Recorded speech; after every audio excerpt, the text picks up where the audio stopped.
Good morning everyone.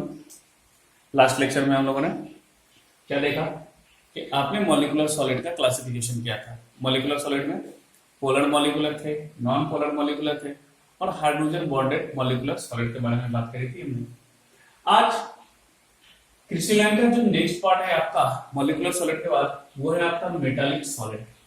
आप नाम देखो, मेटालिक सॉलिड, तो पक्का है कि जो कंस्टिट्यूएंट पार्टिकल्स होंगे वो मेटल होंगे। कंस्टिट्यूएंट पार्टिकल्स क्या होंगे? मेटल होंगे। और जो मेटल होते हैं उनमें इलेक्ट्रोपॉजिटिव कैरेक्टर होने के कारण वो कैटायन इजीली बनाते हैं। इसमें जो मेटालिक सॉलिड है उसके कंस्टिट्यूएंट पार्टिकल्स आपका क्या होगा? Orderly arrange positively charge metal ion. Orderly arrange positively charge metal ion. और इस पॉजिटिवली चार्ज मेटल आयन को हम लोग एक और नाम देते हैं, that is the called kernel. Kernel. और जो कर्नल है या पॉजिटिवली चार्ज मेटल आयन है, ये सराउंडेड होता है, घिरा होता है। किस चीज से घिरा होता है? Sea of free electron. Free electron से चारों तरफ घिरा रहता है। और फ्री इलेक्ट्रॉन से घिरने से फायदा क्या हुआ कि जैसे ही नेगेटिव चार्ज और पॉजिटिव चार्ज एक दूसरे के कांटेक्ट में आएंगे तो वहां पे क्या हो जाएगा? फोर्स ऑफ अट्रैक्शन होगा। और जब फोर्स ऑफ अट्रैक्शन होगा तो क्या होगा कि जो पार्टिकल्स होंगे वेल अरेंज होंगे, so called orderly arrange. Next क्या?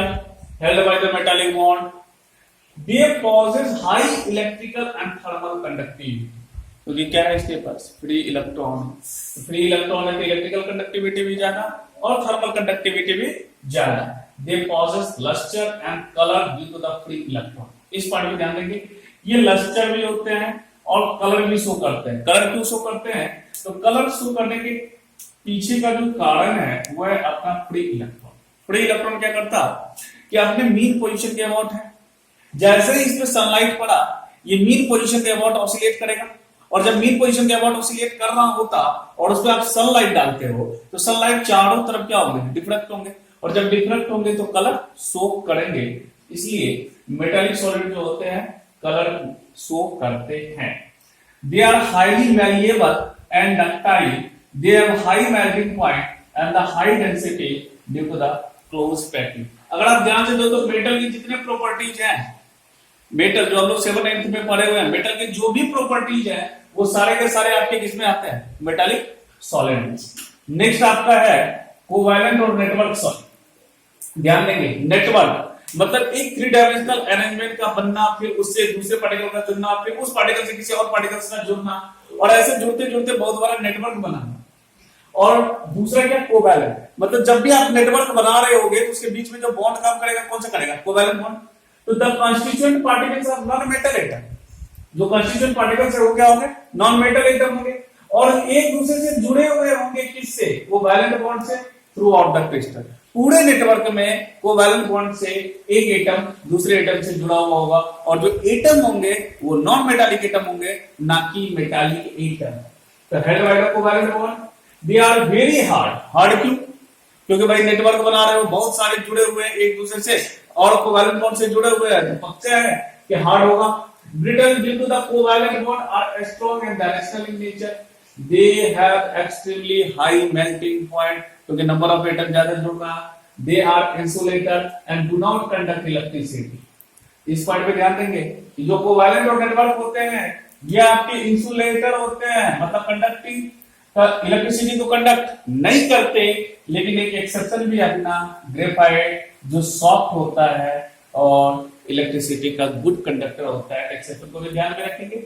ये मेरा तो कोवैलेंट और नेटवर्क सॉलिड। तीसरा जो आपका है वो है आपका आयोनिक सॉलिड। तीसरा कौन सा है? Ionic solid.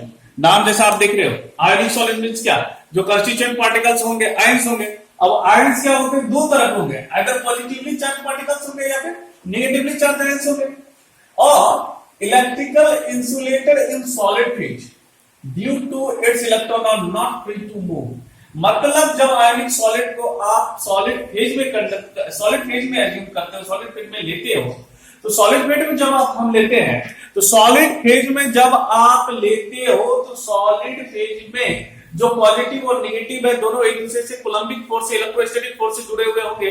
और इलेक्ट्रोस्टैटिक फोर्स से जुड़े हुए होंगे तो कोई भी इलेक्ट्रॉन फ्री नहीं होगा मूवमेंट के लिए, और यदि इलेक्ट्रॉन फ्री नहीं है मूवमेंट के लिए, तो इलेक्ट्रिसिटी कंडक्ट नहीं कर सकते हैं। और इलेक्ट्रिसिटी अगर कंडक्ट नहीं कर सकते हैं तो इसका मतलब वो अपना क्या हुआ, इंसुलेटर। लेकिन जैसे ही आप आयोनिक सॉलिड को मोल्टेन स्टेट में लेते हैं या डिजोल्व करते हैं वाटर में, या इसके एक्वस सॉल्यूशन को लेते हैं, तो वहां इलेक्ट्रॉन फ्री हो जाता है मूवमेंट के लिए। और जब इलेक्ट्रॉन फ्री होगा मूवमेंट के लिए, तो पक्का है कि इलेक्ट्रिसिटी को कंडक्ट करेगा।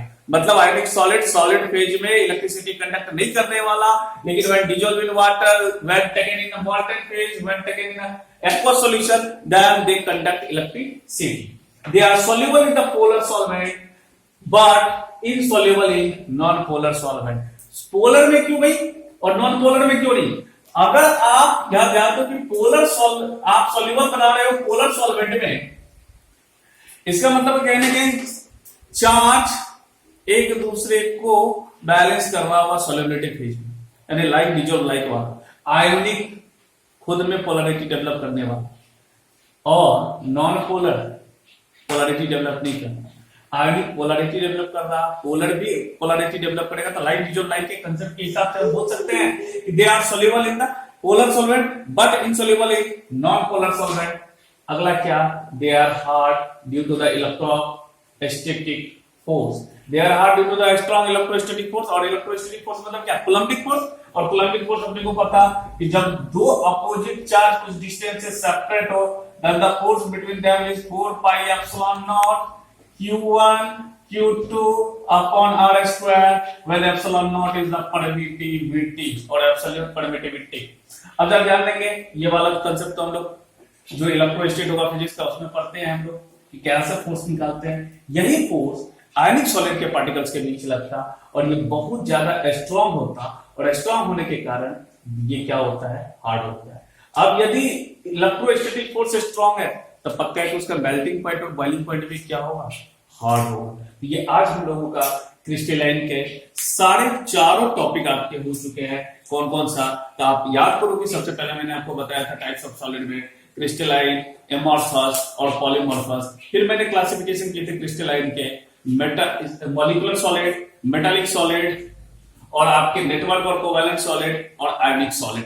फिर हमने क्या किया था कि मॉलिक्यूलर का भी क्लासिफिकेशन कर रखा था, polar molecular, non polar molecular और hydrogen bonded molecular solid. I hope guys कि हम लोग इन सारे क्लासिफिकेशन को सही से समझ चुके होंगे। तो आप कॉपी करें। फिर हम लोग जो लास्ट लेक्चर में मैंने बताया था कि एक इंपॉर्टेंट चीज होता वो है रेडियस रेशियो। तो how to calculate radius ratio in different pattern, in different arrangement. हम लोग इस चीज को पहले लिखे फिर उसको समझते हैं वो क्या होता है।